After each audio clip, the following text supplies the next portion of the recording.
Hello दोस्तों, स्वागत है आपका हमारी इस वीडियो में। तो आज हम बात करेंगे कि आज का मार्केट कैसा था और आने वाले कल का मार्केट कैसा रहेगा। और साथ ही में कल का मार्केट कंसोलिडेशन के मूड में था, इसीलिए मैंने वीडियो नहीं डाली थी कल। तो देखिए दोस्तों, समझते हैं अभी। चलिए, तो सबसे पहले आ जाते हैं निफ्टी पे। अभी देखिए दोस्तों, 2 दिन से मार्केट है ना कंसोलिडेशन के मूड में है दोस्तों। अगर आप देखोगे तो ये कंसोलिडेशन रहा, यहाँ पे क्लोज दिया, सेम वहीं पे उठ के कंसोलिडेशन किया, वहीं पे क्लोज किया। हो क्या रहा है दोस्तों, चलिए इसको साइकोलॉजिकली समझते हैं। देखिए, कभी भी मार्केट एक क्रिटिकल लेवल पे आ जाता है दोस्तों, तब बायर्स और सेलर्स दोनों में एक कन्फ्यूजन सा रहता है कि जिसमें स्ट्रेंथ रहेगी, अगर बायर्स में स्ट्रेंथ रहेगी तो मार्केट अपसाइड मूव करेगा, या सेलर में स्ट्रेंथ रहेगी तो मार्केट डाउन साइड मूव करेगा। इसलिए मार्केट एक क्रिटिकल लेवल पे आने के बाद कंसोलिडेशन के मूड में चला जाता है दोस्तों। अभी निफ्टी में जो लेवल है क्रिटिकल बन रहा है, वो 16,800 का बहुत लेवल जो बन रहा है निफ्टी में, वो बहुत ही क्रिटिकल लेवल है। अगर निफ्टी 16,800 के नीचे आती है तो मार्केट में एक बियर मूवमेंट यानी बियर्स एक्टिवेट हो जाएंगे शार्पली। और साथ ही में जिन्होंने डेली बेसिस पे या वीकली बेसिस पे अपने एसएल लगाए होंगे दोस्तों, वो अपनी पोजीशन से एग्जिट करेंगे। ठीक है, तो इसीलिए मार्केट में सेलिंग प्रेशर दिख सकता है 16,800 के नीचे। इसलिए मार्केट उसी रेंज के आसपास आने के बाद कंसोलिडेट कर रहा है, टाइम स्पेंड कर रहा है। अभी देखिए दोस्तों, समझते हैं थोड़ा। तो सबसे पहले हमें बुलिश कब होना है? जब तक मार्केट 17,200 के ऊपर नहीं निकलता, तब तक हम बुलिश सिनेरियो में रहेंगे। हम पी के साइड में ही ट्रेड करेंगे। ठीक है दोस्तों, तब तक सी के ट्रेड में हम बिल्कुल ट्रेड नहीं करेंगे।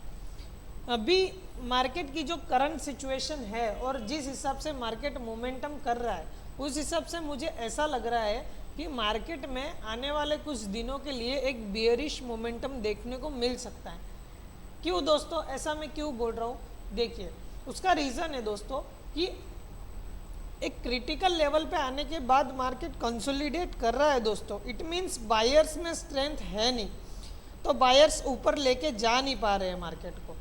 तो क्या सेलर में स्ट्रेंथ है? नहीं दोस्तों, समझिए, एक क्रिटिकल लेवल पे आने के बाद मार्केट कंसोलिडेट करता है, इन द सेंस वहाँ पे बायर्स पोजीशंस बना रहे हैं। बायर पोजीशंस बना रहे हैं तो सेलर जब भी एक्टिवेट होंगे दोस्तों, तो वो फटाफट बायर के एसएल को खा जाएंगे।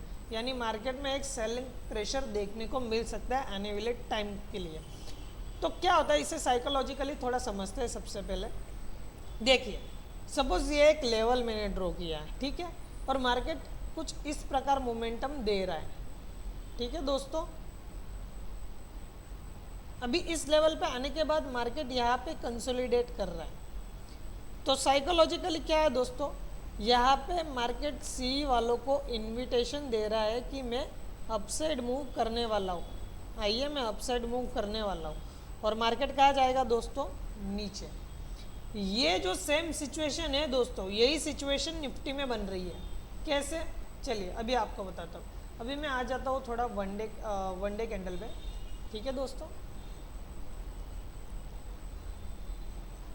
थोड़ा हाइड कर देता हूँ, अभी क्लियर समझ आएगा आपको। ठीक है, ये मैं वन डे पे आ गया हूँ दोस्तों। अभी देखिए, आप इस ट्रेंड लाइन को देखिए, यहाँ पे मार्केट आया, मार्केट ने दूसरे ही दिन मूवमेंट दिया अपसाइड। सेम यहाँ पे मार्केट आया, मार्केट ने दूसरे ही दिन अपसाइड मूवमेंट दिया। सेम इसी लेवल पे नीचे की साइड ब्रेकडाउन होने के बाद शार्प सेलिंग दिखाई दी।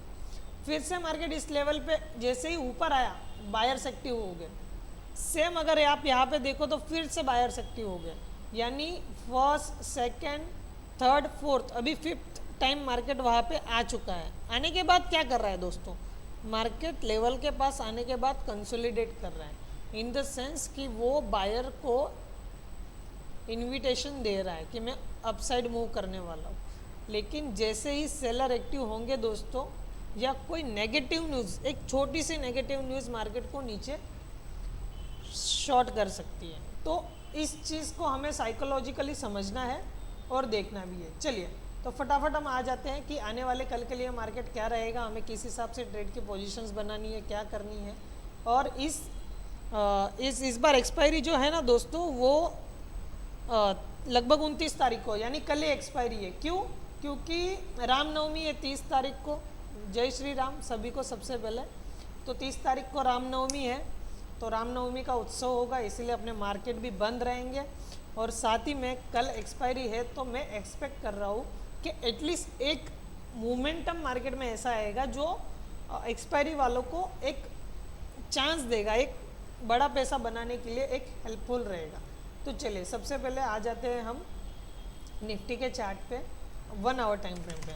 आज मैं 1 आवर टाइम फ्रेम पे क्यों चेक कर रहा हूँ, देख रहा हूँ कि 1 आवर टाइम फ्रेम पे कहीं पे सपोर्ट या रेजिस्टेंस बन रहा है क्या नहीं। मैंने पहले ही बोला था अगर आपको सपोर्ट और रेजिस्टेंस ड्रॉ करना है तो 1 आवर का टाइम फ्रेम यूज़ करना पड़ेगा। तो देखिए दोस्तों 1 आवर पे मुझे एक ट्रेंड लाइन दिख रही है और इस ट्रेंड लाइन के साथ मार्केट नीचे की साइड मूवमेंट कर रहा था। अभी क्या हुआ, ये ट्रेंड लाइन से सेलिंग, ये ट्रेंड लाइन से सेलिंग, ये ट्रेंड लाइन से सेलिंग, अभी ट्रेंड लाइन के पास आके कंसोलिडेट कर रहा है। हो सकता है कि कल के लिए मार्केट में एक अपसाइड मूव देखने को मिल सकता है, वो भी कहाँ तक, वो भी 17,000 के लेवल तक मार्केट में एक अपसाइड मूव देखने को मिल सकता है। और हमारी क्लोजिंग भी वही के आसपास है, यानी अगर मार्केट इस ट्रेंड लाइन के ऊपर ट्रेड करके कंसोलिडेट कर रहा है तो हम 16,800 की पुट में ट्रेड करेंगे। लेकिन कल एक्सपायरी है तो कल 16,800 की पुट में ट्रेड नहीं करना है, हमें at the money he trade करना है। ठीक है, तो चलिए सबसे पहले आ जाते हैं 15 मिनट टाइम फ्रेम पे और फटाफट मैं आपको लेवल्स ड्रॉ करके देता हूँ। तो देखिए दोस्तों, सबसे पहले आपको भी याद रखना है, आपको भी ये ट्रेंड लाइन ड्रॉ कर लेनी है। ठीक है, अभी क्या हुआ देखिए, यहाँ पे ट्रैप हुआ दोस्तों, इसलिए मैं बोलता हूँ ना कि अपने को फर्स्ट ब्रेकआउट पे ट्रेड नहीं लेना है। देखिए ये ट्रेंड लाइन का ब्रेकआउट दिया स्ट्रॉन्ग कैंडल के साथ में। ठीक है दोस्तों, अगर आप देखोगे तो ये स्ट्रॉन्ग कैंडल के साथ एक ट्रेंड लाइन का ब्रेकआउट दिया, ब्रेकआउट देने के बाद देखिए ये फॉल, यानी फिर से ये ट्रेंड लाइन को सपोर्ट करके करके सपोर्ट के साथ ही क्लोज हुआ है। कल के लिए क्या हो सकता है, कल के लिए ये अगर मार्केट गैप अप खुलता है दोस्तों और 17,000 के पास एक रिजेक्शन कैंडल बनाता है, ठीक है, एक ग्रेड कैंडल बनाता है, तो हम पी की साइड में ट्रेड करेंगे। और हमारे लेवल्स क्या निकलेंगे नीचे के लिए, तो नीचे के लिए हमारा जो लेवल निकलेगा दोस्तों वो रहेगा 16,900। ठीक है, 16,900 के आसपास हम प्रॉफिट बुक कर लेंगे। 100 पॉइंट के लिए ही हम कल ट्रेड करेंगे। अगर मार्केट यहाँ कहीं पे खुलता है और थोड़ा टाइम स्पेंड करके एक रिजेक्शन कैंडल बनाता है तो हम नीचे की साइड ट्रेड करेंगे 16,900 के लिए, वो भी पुट में यानी पी में। ठीक है दोस्तों, ये हो गया हमारा पहला सिनेरियो। सेकंड सिनेरियो सी में क्या हम ट्रेड करेंगे। देखिए दोस्तों, अगर मार्केट 16,900 के नीचे गैप डाउन होता है और साथ ही में 15 मिनट की एक ग्रीन कैंडल 16,900 के ऊपर आने के बाद सस्टेन करती है, ज़्यादा देर नहीं, अगर 15 मिनट की कैंडल आने के बाद क्लोजिंग देती है तो हम उस 15 मिनट की कैंडल का हाई जैसे ही ब्रेक होगा अपसाइड के लिए तो हम सी में ट्रेड करेंगे। वो भी कौन सी सी में, 16,900 के सी में हम ट्रेड करेंगे। ठीक है दोस्तों, और हमारा टारगेट जो रहेगा वो रहेगा 17,000। ठीक है दोस्तों, 17,000 पे जैसे ही मार्केट आएगा हमें प्रॉफिट बुक करना है। ठीक है, तो चलिए मैं आपको फटाफट से लेवल्स दे देता हूँ। ठीक है, तो आपको याद रखना है दोस्तों कि मार्केट का सेंटिमेंट और मार्केट का स्ट्रक्चर क्या बिल्डअप हो रहा है, उसके बेसिस पे ही हम उसको समझेंगे और उसके बेसिस पे ट्रेड करेंगे। ठीक है दोस्तों, तो सेम ये हमारा एक लेवल बन रहा है 16,912 का, इसे आप ड्रॉ कर लीजिए। साथ ही में ऊपर 17,000 का जोन है। अगर मार्केट फ्लैट खुलता है दोस्तों, अगर मार्केट फ्लैट खुलता है, ठीक है, 16,950 के आसपास खुलता है तो हम ट्रेड नहीं करेंगे, कल हम ट्रेड को अवॉइड करेंगे।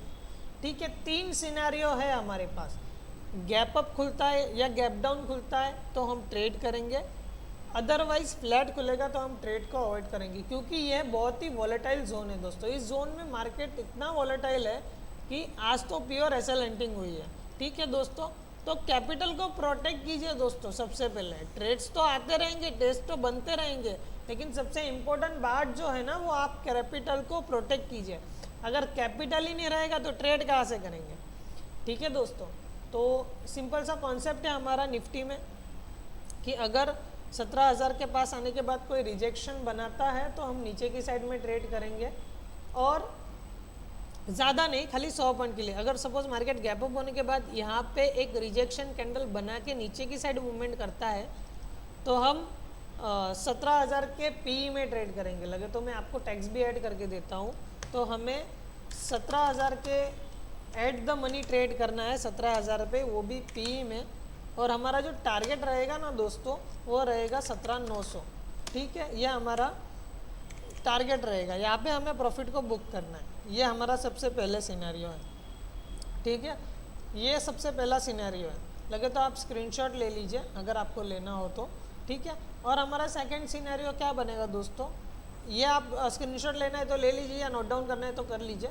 तो मैं आपको सेकंड सिनेरियो भी ड्रॉ करके दे रहा हूँ। ठीक है, तो आप वीडियो को पॉज करके स्क्रीनशॉट ले लीजिए या नोट डाउन कर लीजिएगा। ठीक है, और सेकंड हमारा सिनेरियो क्या रहेगा दोस्तों, सेकंड हमारा सिनेरियो ये रहेगा, अगर निफ्टी गैप अप खुलता है और 15 मिनट की कैंडल ग्रीन क्लोज होती है और यहाँ पे सपोर्ट लेने के बाद एक अप मूव दे रहा है, तो हम अपसाइड में ट्रेड करेंगे। ठीक है दोस्तों, और वो स्ट्राइक प्राइस भी मैं आपको लिख दे रहा हूँ, तो याद रखना उसी स्ट्राइक प्राइस पे ट्रेड करना। एक्सपायरी है तो हम 17,900 की कॉल में ट्रेड करेंगे एट द मनी, और हमारा टारगेट रहेगा 17,000। तो यहाँ पे प्रॉफिट बुक कर लेना, कुछ सोचना मत दोस्तों, क्योंकि एक्सपायरी है तो फटाफट ये हो सकता है। तो इसमें मैं ऐड कर देता हूँ तो आपको याद रहेगा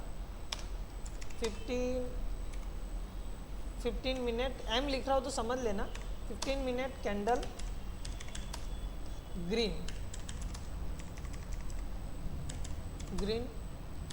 क्लोजिंग लिख रहा हूँ, अबव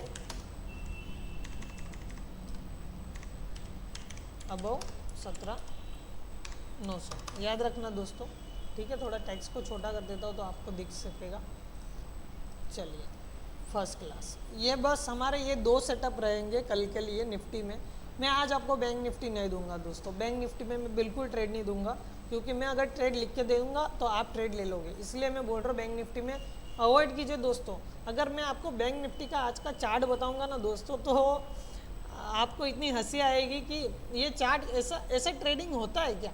देखिए मैं आपको बताता हूँ, ये मैं बैंक निफ्टी का चार्ट आपको खोल कर, ये देखिए दोस्तों, क्या है ये, क्या है, कहना क्या चाह रहा है बैंक निफ्टी। तो देखिए ये प्योर एसएल एंटिंग है। कैसे बताता हूँ, ये देखिए यहाँ पे बैंक निफ्टी ने एक डब्ल्यू बनाया। ठीक है, कैंडल ग्रीन, इतनी बड़ी कैंडल बन गई ना दोस्तों कि आपका एसएल ही इतना नीचे रख रहा है बैंक निफ्टी में। तो देखिए ये कैंडल जैसे ही ग्रीन क्लोज हुई, रिजेक्शन आके एसएल हिट। ठीक है, उसके बाद में अगर हम देखेंगे तो देखिए ये एक ट्रेंड लाइन चल रही थी। ठीक है, अगर आप देखो तो, ठीक है, तो ये बैंक निफ्टी में प्योर एसएल एंटिंग चल रही है। ये ट्रेंड लाइन का ब्रेकआउट दिया ग्रीन कैंडल के साथ, जैसे आपने एंट्री की एसएल हिट। ठीक है, आपका एसएल हिट करने के बाद फिर अप मूव दिया, फिर से एसएल हिट। इस जोन में देखिए कितना वोलेटाइल है। और मैंने हमेशा बोला है, कैसे पता करें कि एसएल हंटिंग होने वाली है, आपको कैसे पता चलेगा सुबह से कि एसएल हंटिंग होने वाली है। तो ये क्या है ना दोस्तों, ये साइकोलॉजिकली सब चीज़ें डेवलप होती है। तो धीरे धीरे आप सब चीज़ को समझिए, धीरे धीरे सीखेंगे तो आपको पता चल जाएगा। आज मुझे सुबह ही पता चल गया कि आज प्योर एसएल हंटिंग होने वाली है। क्यों दोस्तों, क्योंकि एक्सपीरियंस के बेसिस पे आप हर चीज़ें सीखने जाते हो। तो आप जैसे ही एक्सपीरियंस करोगे, सीखोगे, तो आपको पता चलेगा। ठीक है दोस्तों, तो साइकोलॉजिकली आपको बहुत ही डेवलप करना बहुत ज़रूरी है। देखिए इंडिकेटर्स और सब चार्ट पैटर्न्स पढ़ने में ज़्यादा से ज़्यादा आपको 1 महीने लग जाते हैं, फिर भी ट्रेडर लोग पैसा नहीं बना पाते। उसका रीज़न एक ही है कि वो ट्रैप ट्रेडिंग नहीं जानते, ट्रैप ट्रेडिंग का कॉन्सेप्ट को नहीं समझते, और उससे उनकी साइकोलॉजी डेवलप नहीं होती है, बार बार उनके एसएल हिट होते हैं और वो फ्रस्ट्रेटेड हो जाते हैं। तो इसीलिए मैंने वो डिसिप्लिन वाला वीडियो डाला हुआ है, तो आप उस वीडियो को देखिए, अपनी साइकोलॉजी को डेवलप कीजिए, डिसिप्लिन को फॉलो कीजिए, और उस डिसिप्लिन के बेसिस पे ही आप ट्रेड कीजिए दोस्तों। मार्केट में सबसे ज़्यादा पैसा लूज़ करने वाला एक ही रीज़न है जिसकी वजह से ट्रेडर्स के बहुत सारे पैसे जो है वो लूज़ होते हैं, वो है ओवर ट्रेडिंग। ओवर ट्रेडिंग बिल्कुल मत कीजिए दोस्तों, सिंपल है। अगर आपको ओवर ट्रेडिंग से बचना है तो ज़ीरोधा में क्विल स्विच का ऑप्शन है। अगर आपका प्रॉफिट होता है तो उस प्रॉफिट के 20% ही आप नेक्स्ट ट्रेड में मूव कीजिए, अदरवाइज़ प्रॉफिट को घर पे लेके जाना सबसे बड़ी बात है दोस्तों। ठीक है, तो अगर आपको ये वीडियो अच्छी लगी हो तो अपने ट्रेडर्स भाइयों के साथ शेयर कीजिए, साथ ही में मेरे इस वीडियो को लाइक कीजिए और मेरे चैनल को सब्सक्राइब कीजिए आने वाली अगली वीडियोस के लिए।